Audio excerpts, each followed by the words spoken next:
അല്ലെങ്കിലേ അവൻ ഈ ബാഗ് ഏതാണ്ടൊക്കെ ചോദിച്ചേനെ. എന്റെ പേടി സത്യനോ സോനയോ ഇവിടെ ഉണ്ടാവൂന്നായിരുന്നു. എന്തായാലും ഒരു പരിക്കും കൂടാതെ കാര്യങ്ങളൊക്കെ ഭംഗിയായിട്ട് നടന്നല്ലോ. അയ്യോ എന്റെ അമ്മ. ഇനി നമുക്ക് ഈ ബാഗും തുറന്നു നോക്കിയാലോ? ആന്റി തന്നെ ഐശ്വര്യമായിട്ട് അങ്ങ് തുറക്കാം. മിനിമം 25 ലക്ഷം രൂപയെങ്കിലും ഈ ബാഗിൽ കാണുമെന്ന് എന്റെ പ്രതീക്ഷ. പക്ഷേ എങ്കിലേ നമുക്ക് ആ മുരുകനെ പറഞ്ഞതിനേക്കാൾ 1 ലക്ഷം രൂപ കൂടുതൽ കൊടുക്കണം.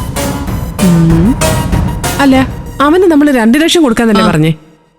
ഒരു 3 ലക്ഷം കൂടെ ചേർത്ത് അവന് 5 ലക്ഷമായിട്ടങ്ങ് കൊടുക്കാം. ആ മുരുകനെ കൊണ്ടേ നമുക്ക് പല കാര്യങ്ങളും ചെയ്യിക്കാനുള്ളതാ. ഓ ശരി, 5 എങ്കിൽ 5. നിന്റെ ഇഷ്ടം പോലെ ചെയ്യേ. എന്നാലുവേ നിന്റെ കണക്കും പ്രകാരം ഇതിൽ 20 ലക്ഷം ബാക്കി കാണുമല്ലോ.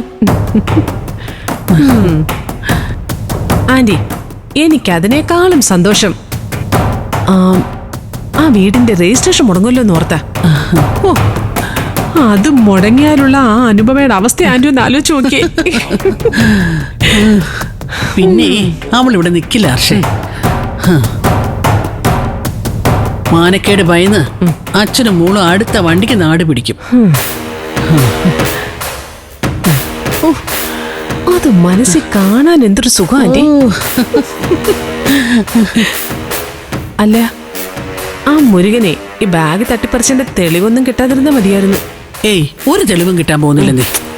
ദേ, നമ്മൾ പറഞ്ഞ സ്ഥലത്ത് ബാഗ് എത്തിക്കുന്നത് വരെ ഒരു കുഞ്ഞു പോലും കണ്ടിട്ടില്ലെന്നല്ലേ അവൻ പറഞ്ഞത്. അത് ശരിയാ.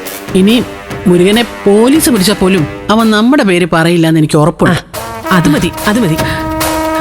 ആന്റി, ഇനിയും കാത്തിരിക്കാൻ എനിക്ക് ക്ഷമയില്ല. ആന്റി പെട്ടെന്ന് ഈ ഭാഗം തുറക്ക്. ആന്റി, ആരെങ്കിലും വരുന്നത് നടച്ചേ.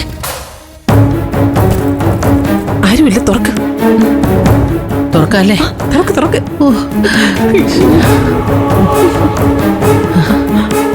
ആന്റി,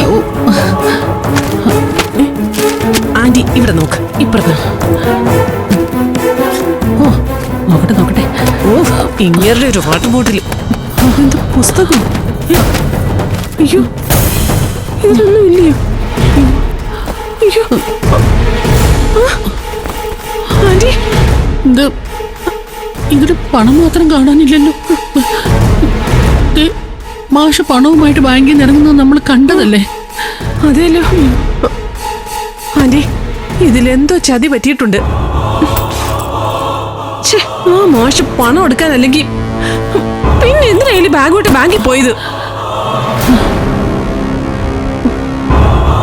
അല്ല, എവിടെ ചതി പറ്റിയെന്ന് ഹർഷയ്ക്ക് സംശയം.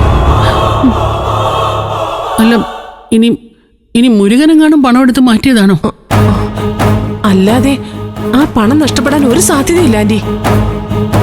അവൻ ആ മുരുകൻ തന്നെ ചെയ്തിരിക്കാനാ സാധ്യത.